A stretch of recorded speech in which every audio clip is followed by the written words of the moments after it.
Good morning. Pleasure to come and talk about the approach that we have at Edinburgh Airport to enhancing capacity nationally, and it was built very much about direct connectivity.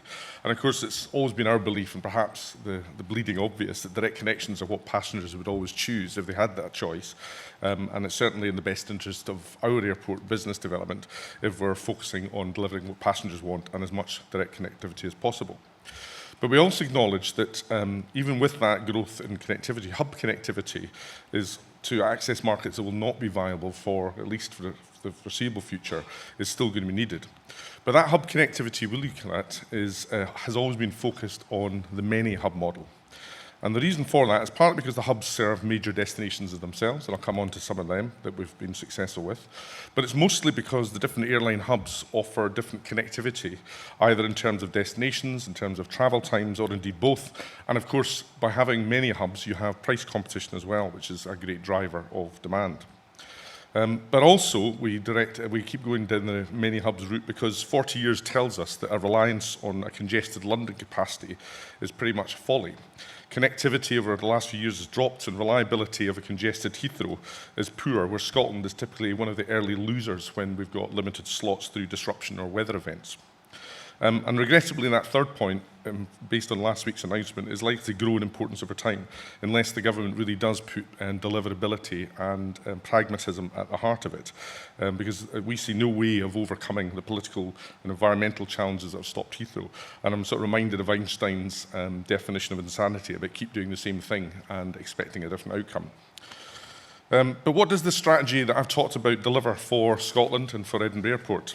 Well, in the last 3 years since GIP ownership, we've delivered 13 new direct connections every year to European destinations. Most are predominantly point-to-point, and almost all have proved viable from day one. So there's clearly an opportunity to do more of delivering connectivity. Typically, when we see a direct connection replacing what has been indirect flows in the past, we see a multiple of 4 almost overnight in terms of the number of passengers using it.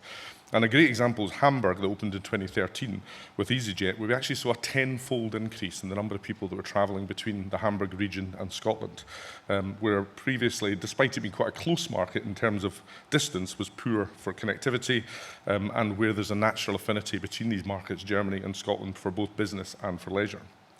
Another recent addition is Iberia connection to Madrid, which at first glance didn't look that exciting to many, where we'd had an EasyJet point-to-point connection for many years, and it was very successful and very popular. But of course, the fact that Iberia now delivers a through connectivity to the growing and important markets of South America is a significant win for that, and stands out, and again, is a measure of that many hub model that we're looking for. But perhaps the most visible of our successes in the last 3 years is the long-haul market, where we've made great advances. From one long-haul route in 2012, we now have 7 in 2015. In the North American side, there was 1 city with 1 carrier. We've now got 3 carriers and 4 routes, all major hubs in their own right for onward connectivity. And eastbound, we went from no long-haul eastbound routes to 3, with Turkish, Qatar and Etihad all offering phenomenal onward connectivity. So it's great news that we're doing both this direct connections and the onward connectivity, where we're getting that balanced growth, not just in terms of the customer offer, but also between the airline types of the flag carriers as well as low cost, which is good again for passenger choice and of course good for our own business. So how do we do that? What is it that makes a difference and has changed the gears, if you like, about how we've developed? Well, as always, it's about the business case. Airlines are going to be persuaded by the numbers. We talk their language and demonstrate why the Scottish market and, of course, Edinburgh Airport is a great investment for an airline. We sell the inbound benefits that Edinburgh, uniquely outside of London in the UK, offers, where we have balanced flows inbound. And we believe that the seasonal strength that we have, where we've actually got a long season compared to many other regional airports, is good news. We sell some nice data surprises, such that education is the largest generator of demand for Edinburgh Airport. And of course, that's great because it's neither contra-peak with the leisure market, and is more than 50% inbound, and comes growingly with a lot of VFR, where families are visiting students in the city. We also make it a team effort, and very specifically a Team Scotland effort. There's the full backing of the Scottish Government. It's a partnership with 3 key Scottish Government agencies: Visit Scotland, Scottish Enterprise and Transport Scotland, so we have the right players in the team. It comes with marketing support and cash terms.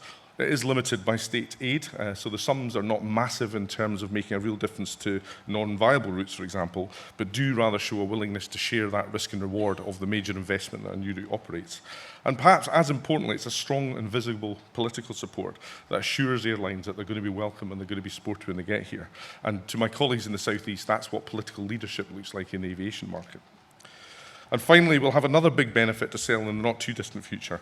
When APD is halved by the Scottish Government, as they've repeatedly promised to do, this will significantly reduce one of the largest barriers to UK and Scottish aviation growth. All of my colleagues in non-London airports will know the cost of APD when competing with European airports, where APD will regularly exceed the charges that they can apply in an open marketplace.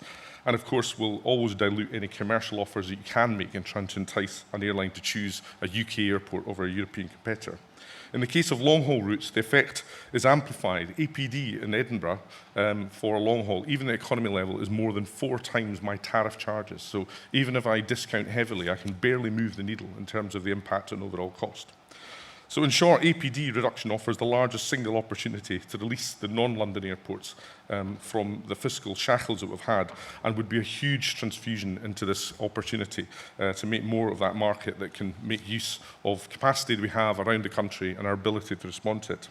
And I think the timing, given last week's announcement, is ideal. It's the timing to go ahead and realise that we've got to plough our own furrow. Where last week, I think what we heard was that we can't wait or can't rely upon any new capacity coming out of London for the foreseeable future. Thank you. Thank you very much.